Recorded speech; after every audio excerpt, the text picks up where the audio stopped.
Divergence and curl के आज कुछ क्वेश्चन करने वाले हैं। 5 के 5 क्वेश्चन काफ़ी ज़्यादा इंपॉर्टेंट परीक्षाओं में पूछे गए इस तरीके से यहाँ पे, और काफ़ी कुछ होने वाला है डाइवर्जेंस एंड कर्ल से रिलेटेड वेक्टर एनालिसिस में। देखिएगा 2 फार्मूले से ही ये सभी क्वेश्चन लग जाएंगे। एक एक मिनट के आप 20-20 सेकंड के क्वेश्चन है। देखिए ये फार्मूला होता है डाइवर्जेंस ऑफ आर की पावर एन, यानी यहाँ पे कोई भी इंटीजर हो सकता है, फॉर ऑल इंटीजर। ठीक है, फार्मूला ये होता है 3 + n आर की पावर एन।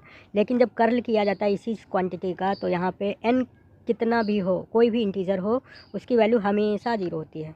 तो जैसे यहाँ पे ये क्वेश्चन पूछा गया GIC 2015 में, आर की पावर 5 है तो यहाँ पे 5 रख देंगे, 5 + 3 8। इस तरीके से 8 आ जाएगा तो आंसर हो जाएगा 8।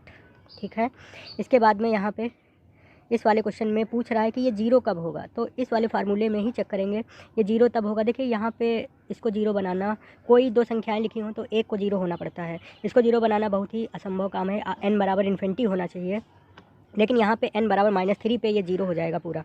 तो इस फार्मूले में -3 रखने पर डाइवर्जेंस 0 आ रहा है, तो -3 आंसर हो जाएगा। इस तरीके से इस वाले क्वेश्चन में ज़रा देखा जाए तो खुद कह रहा है कि r बराबर, इसको जब ऊपर ले जाएंगे तो n बराबर -3 रख देंगे इसी फार्मूले में।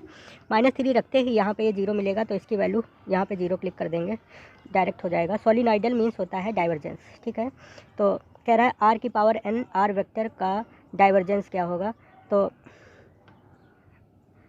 डाइवर्जेंस सोलिनॉइडल है। सोलिनॉइडल मतलब डाइवर्जेंस 0 है, मतलब ये 0 कब हुआ, जैसे अभी इस क्वेश्चन में लगाया 0 कब होता है, -3 पे 0 होता है, तो -3 पे क्लिक कर देंगे। इसके तुरंत बाद एक क्वेश्चन है, देखिए यहाँ पे कैप दिख रहा होगा। जब भी कभी कैप आपको मिले तो इसको इस तरीके से हम लोग स्पेंड कर सकते हैं। तो divergence of r vector upon r cap लिखा हुआ है, और इस तरीके का क्वेश्चन करने के लिए अभी हम इसको आर को जब ऊपर ले जाएंगे, आर की पावर -1 हो जाएगा। फिर इसी फार्मूले में, फार्मूला नंबर 1 में n बराबर -1 रख देंगे। ठीक है, तो यहाँ पे 2 आने लगेगा, और यहाँ पर भी -1 रखेंगे तो 2/r, ये वाला विकल्प सही हो जाएगा।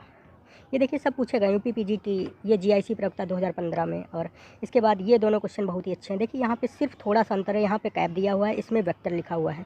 इसमें कैप का मतलब है पावर 4 हो जाना। कैप को जब हम लोग स्पेंड करेंगे, आर वेक्टर अपान एक मॉड और नीचे चला जाएगा, तो आर वेक्टर की पावर 4 हो जाएगा। और लेकिन जब यहाँ पे तो डायरेक्टली लिखा है r vector upon r cube, तो इसका मान डाइवर्जेंस तो हमेशा 0 होता है। कर्ल कोई भी संख्या हो n की जगह पे, इसकी जगह पे कोई भी संख्या होती है, उसका तो मान 0 होता है। तो इस वाले क्वेश्चन में सोलिनॉइडल एंड रोटेशनल बोथ होगा, लेकिन इसमें जैसे ही पावर 4 हो गई तो हमें पता है कि जब पावर 3 होती है तभी 0 होता है, उसके अलावा कभी 0 नहीं होता। ठीक, तो डाइवर्जेंस 0 नहीं होगा, कर्ल ऑलवेज 0, चाहे 4 हो, चाहे 5 हो, चाहे 3 हो, चाहे 2 हो। ठीक है, कर्ल ऑलवेज 0। सो इसमें केवल इरोटेशनल होगा। सो वीडियो लाइक कर दीजिए, चैनल सब्सक्राइब कर लीजिए। Thank you.